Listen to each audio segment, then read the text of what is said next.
Welcome back my YouTube channel sociology life study. प्रिय विद्यार्थियों, आज की क्लास में हम डिस्कस करेंगे BA 6 सेमेस्टर सोशियोलॉजी का जो पेपर है, first paper pioneers of Indian sociology, इसकी यूनिट 5 के इम्पोर्टेंट क्वेश्चंस। यूनिट 5 में MN श्रीनिवास जो समाजशास्त्री हैं उनके जो थ्योरीज़ हैं, जिसमें संस्कृतिकरण है, पश्चिमीकरण है, सेकुलराइजेशन है और डोमिनेंट कास्ट है, इनके बारे में जो इम्पोर्टेंट क्वेश्चंस हैं जो एग्ज़ाम में आ सकते हैं। और आपकी इसी एग्ज़ाम में नहीं, जो कॉम्पिटिटिव एग्ज़ाम्स हैं उसमें भी ये क्वेश्चन इसमें से पूछे जाते हैं, तो बहुत ही इंपॉर्टेंट क्वेश्चंस है ये, एक बार आप इनको ध्यान से पढ़ लीजिए। तो चलिए शुरू करते हैं। पहला क्वेश्चन है इसमें, who introduce the concept of sanskritization, अर्थात संस्कृतिकरण की संकल्पना किसने दी थी? तो राइट आंसर है इसका ऑप्शन बी, MN श्रीनिवास। आप जानते होंगे संस्कृतिकरण की जो अवधारणा MN श्रीनिवास ने दी थी कि इसमें होता क्या है कि जब कोई भी निम्न जाति का व्यक्ति किसी भी उच्च जाति यानी खास करके द्विज जाति के रीति रिवाजों का अनुकरण करने लग जाता है ना, तो और अपने जो परंपरागत उसके जो क्रियाकलाप हैं उनको त्याग देता है और उन सभी क्रियाकलापों को अपनाने लग जाता है जो ब्राह्मणों के क्रियाकलाप होते हैं, जैसे पूजा पाठ करना, हवन यज्ञ करना, है ना, मीट मांस नहीं खाना, तो फिर वो अपने को एक समय के बाद में उच्च जाति की श्रेणी में उसको पाता है, तो इसको संस्कृतिकरण कहा गया है। चलिए, विस्तार से पढ़ाने का समय भी नहीं है, हम लोग केवल इंपॉर्टेंट क्वेश्चन डिस्कस यहाँ पे कर रहे हैं। क्वेश्चन नंबर 2 है कि Sanskritization refers to the process where, अर्थात संस्कृतिकरण की प्रक्रिया में होता है। Right answer is option B, निम्न जातियाँ उच्च जातियों की परंपराओं की नकल करती हैं, जैसा मैंने अभी आपको बताया है। Question number 3, the term westernization according to MN Srinivas refers to, अर्थात MN श्रीनिवास के अनुसार पश्चिमीकरण का तात्पर्य है। Right answer is option B, पश्चिमी मूल्यों और जीवन शैली को अपनाना। Question number 4, which book by MN Srinivas discuss the concept of sanskritization, अर्थात MN श्रीनिवास की कौन सी पुस्तक संस्कृतिकरण पर आधारित है? So right answer is option A, social change in modern India. Question number 5, the idea of dominant caste was coined by, अर्थात प्रभुत्वशाली जाति या प्रभु जाति की अवधारणा किसने दी? So right answer is option C, MN Srinivas.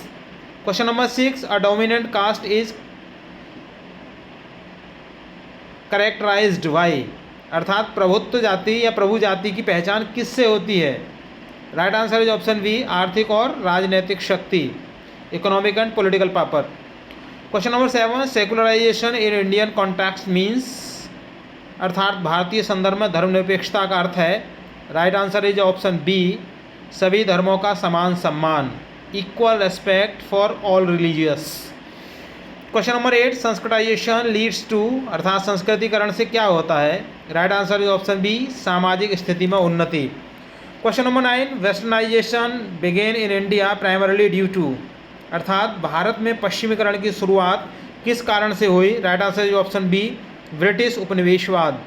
Question number 10, according to Srinivas dominant caste influence, अर्थात श्रीनिवास के अनुसार प्रभुत्वशाली जातियां किस पर प्रभाव डालती हैं? श्रीनिवास मतलब MN Srinivas.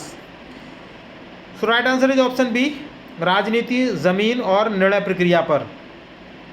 Question number 11, Sanskritization generally excludes, अर्थात संस्कृतिकरण में सामान्यतः क्या शामिल नहीं होता है? Right answer is option C, पश्चिमी पहनावा। Question number 12, MN Srinivas was influenced by, अर्थात MN श्रीनिवास किस से प्रभावित थे? Right answer is option B, Radcliffe Brown. Question number 13, which of the following is an impact of westernisation, निम्न में से कौन पश्चिमीकरण का प्रभाव है?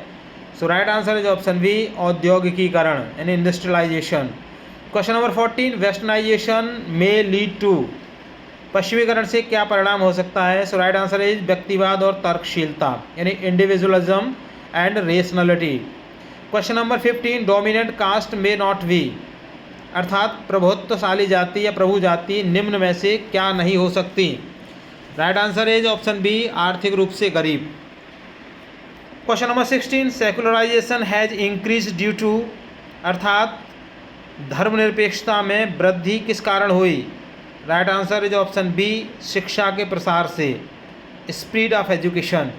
Question number 17, dominant caste theory emerged from Srinivas study of, अर्थात प्रभु जाति की अवधारणा श्रीनिवास के किस अध्ययन से निकली? Right answer is option C, Rampura गांव, है ना, उन्होंने रामपुरा गांव का अध्ययन किया था। Question number 18, westernisation in India includes, अर्थात भारत में पश्चिमीकरण में क्या शामिल है? Right answer is option C, अंग्रेजी भाषा और आधुनिक शिक्षा। Question number 19, M N. Srinivas studied which group to explain Sanskritisation, संस्कृतिकरण को समझाने के लिए एम.एन. श्रीनिवास ने किस समूह का अध्ययन किया? So right answer is option C, उच्च जाति का दर्जा चाहने वाली निम्न जातियां। According to Srinivas secularisation in India is, अर्थात श्रीनिवास के अनुसार भारत में धर्मनिरपेक्षता किसका परिणाम है?